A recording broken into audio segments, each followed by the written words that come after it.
It's a picture of devastation. Seen from the air, the task of the emergency services is clear. Using heavy lifting equipment to try to free any passengers still trapped inside, and carefully to remove the bodies of some of those who were killed. The accident happened in a wooded area, difficult to access, close to a riverbank. Rescuers attempted to reach those stranded any way they could, deploying helicopters to help move the injured. Footage has emerged on social media, filmed by a passenger in the immediate aftermath of the crash.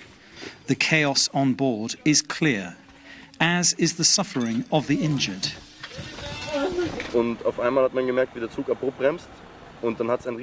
Suddenly you could feel the train brake abruptly, and there was a massive bang.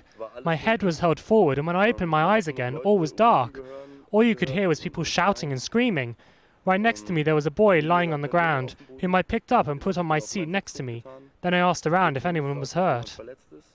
The trains were both travelling on a single track line and hit each other head-on and then partially derailed. This is as close as the authorities will allow us to get to the crash site. If you look behind me, through the trees, on the other side of the river, you see the end of one of the trains involved in this incident.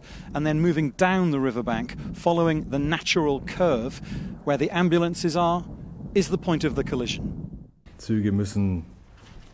The trains must have collided at a high speed. This particular part of the route allows for a speed of about 100 kilometers per hour for each of the trains. The site is on a curve. We have to assume that the train drivers had no visual contact and hit each other without braking. Dozens of people were injured in the crash, many of them seriously. Some being treated while still on the train. Many of those on board were thought to be on their way to work when the crash happened. Officials at the scene are trying to find out what exactly caused the collision and why the two trains were on the same line at the same time. Dominic Kane, Al Jazeera, Bad Aibling.